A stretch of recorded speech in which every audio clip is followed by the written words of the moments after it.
If you're just getting into podcasting, you've probably seen a lot of those podcast gurus out there that will help you to make your show bigger, more downloads, more activity. They want to help your show grow. They're really good. They tend to cost a lot of money, thousands of dollars. In this short YouTube video, I'm going to give you everything that they're basically talking about, save you a lot of time, a lot of effort, and a lot of money. So number one is to make sure that your podcast is listed on as many podcast directories as you can find. You do that when you launch, and probably your host will have a process where you can upload to Apple using Apple Podcast Connect, to Spotify using Spotify for podcasters, but get you on Amazon Music, get you on Castro, Overcast, Pocket Casts, all the different directories. I can think of about a dozen to 15 of them off the top of my head. But then along the way, you're going to find other podcast apps like Picked Cherries, or in India, a really big one is JioSaavn. Every time you come across a new podcast directory, use your RSS feed and upload your podcast to that directory. That will help to grow your show. You want to maintain a consistent cadence for publishing episodes. If you've decided to publish every week, fantastic. You will grow your podcast with that effort, because your listeners will develop a habit listening to your podcast. But let's say that's not in the budget. You don't have the time. You don't have the money to make that happen. A lot of people, when they first start, they decide to publish every 2 weeks. That's not bad at all. That's a good way to start and dip your toe in the waters. But make sure you're publishing every 2 weeks. If you've decided to publish new episodes every second Tuesday, one of the biggest mistakes I see new podcasters make is they don't stay on a consistent schedule. They get busy. Can I skip this one? Is it okay if I publish Wednesday instead? Always, you can break rules a little bit, but try to stay on that consistent publishing schedule. Encourage listeners in every episode to leave ratings and reviews. Those do a couple of things. They don't impact the algorithm directly, but ratings and reviews are one of the ways that you appear on the Apple and Spotify charts.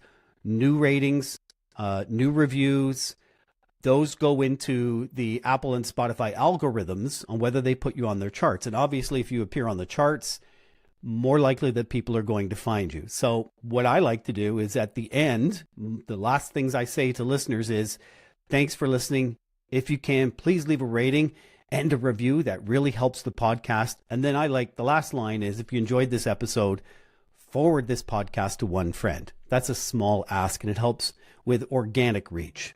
Leverage social media. There's lots of conversation amongst podcast people that social media doesn't necessarily help your podcast. It can. It's just another channel or several channels where people can find and choose to engage with your podcast. One thing you could do, you could start with your own social media channels that you have already and say, hey, here's what's important about this episode. Don't say, I've just dropped a new episode, check it out here. That's not enough. People are going to be really bored with a post like that. What you could post is, here's a key takeaway that I mention or my guest mentions in this podcast, and then play a clip of that, a video clip of that. In time, develop social media channels that are specifically for your podcast, so it has its own unique voice and unique brand. Consider paid advertising. This is definitely something a lot of podcast gurus don't talk about, because they don't want you to spend your money on what is a very effective process for showing people your podcast. They'd rather you spend the money that you have with them. We've had enormous success running banner ads on Castbox, Pocket Casts, and Overcast. I wasn't a big fan of banner ads until I started this process, and the banners just run across the top of the app. People see that, they click it, and they check it out. Our own podcast went on Castbox. This is a real example. We went from about 20 followers, 20 followers on Castbox, to 12,557 followers on Castbox with 2 weeks of a single banner ad. That's amazing. And most of them, a year later, most have stayed, and we still see those downloads getting into the mix. We've seen similar results with Pocket Casts and Overcast. Think about banner ads on those podcast apps. Utilize email marketing. That's a key channel if you're able to develop an email following. And once you do, it could be through a newsletter that you've got.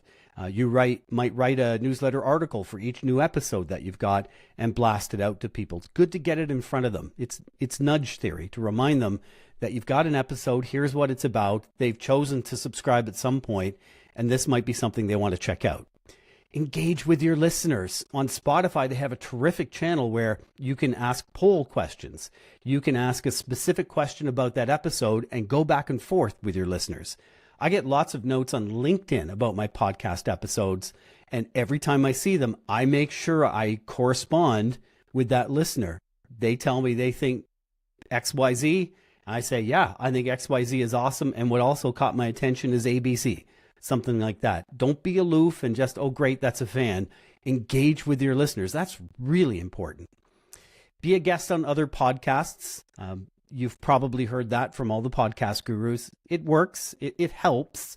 And when you do, make sure that in the show notes to that other podcast, they're willing to share a link to your podcast. That's really what you're trying to do. And then my last point is collaborate with influencers. So that can mean a lot of different things for different podcasts. I'll give you one example. Our flagship podcast is called Stories and Strategies, and the audience is public relations professionals. So influencers for us are all the different PR associations, like the Public Relations Society of America and all the different chapters throughout the United States, the International Association for Business Communicators, IABC, and all the different chapters around the world. Recognize who the influencers are in your field of expertise or your podcast subject matter and liaise with them. Thanks for watching. If this video was helpful, it would be awesome if you would subscribe to this channel. Really appreciate it. And if you enjoyed it, send the link to a friend.